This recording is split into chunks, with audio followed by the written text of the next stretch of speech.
I use spreadsheets quite a bit, and over the last 10 years, I've gone to using OpenOffice and then more recently LibreOffice just because they're free, and that makes a lot of sense for all of the retired people I know.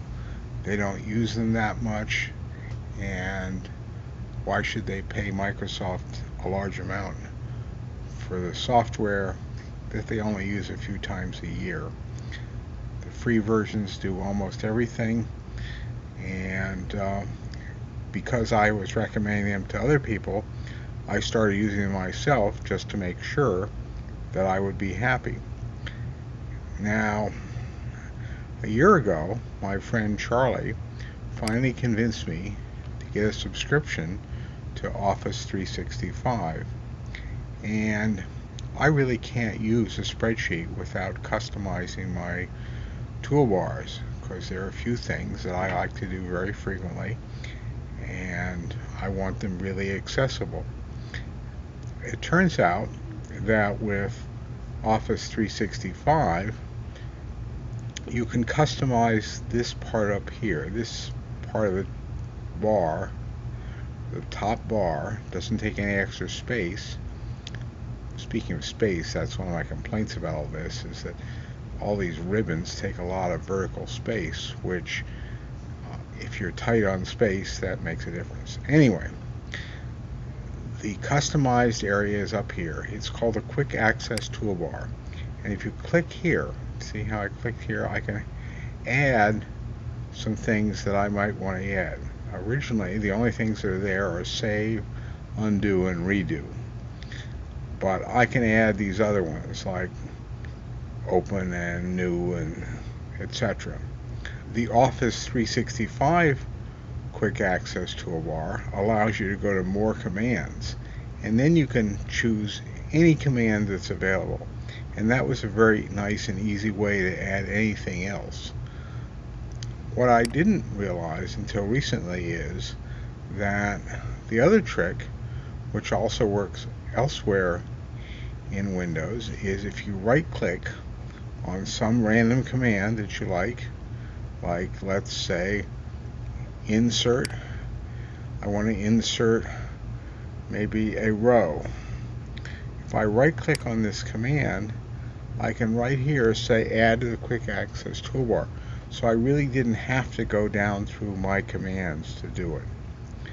So very nice feature, and we'll see in another little video how nice that is in other places. And in fact, it's the only way you can add things to the quick access toolbar elsewhere.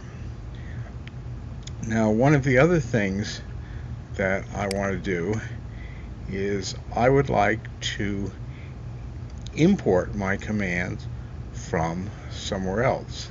I think the way to do that is to go to more commands,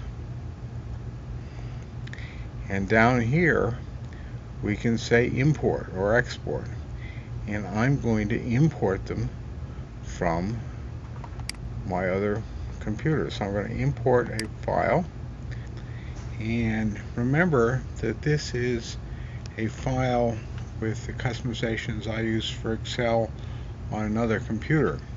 So I exported them on that computer to my documents folder, and my documents folder is on the D drive on all the machines, and it's called A. I don't spell documents. Documents, I spell it A because that's the way I spelled it 25 years ago, because A sorts to the top of the list. So if I look at date modified here, there are my Excel customizations that I exported today. So I'm going to open them, and it's going to replace them all. Do I want to do that? I'm going to say yes. And now we're going to close this up, and you see now I have a lot of quick access icons up here. These are the ones that I like to use for Excel. I've got open, save, save as, I've got undo and redo. This is close, fill right, fill down, insert a row, delete a row, insert a column, delete a column, and Format Painter, a very useful tool. And this is remove hyperlinks. Excel keeps throwing in these stupid links to things, especially email addresses, and I don't want them to be links because they format differently and so on. So if I highlight the cell and click on this, I can remove it quickly. So that's a way to move your customizations between machines.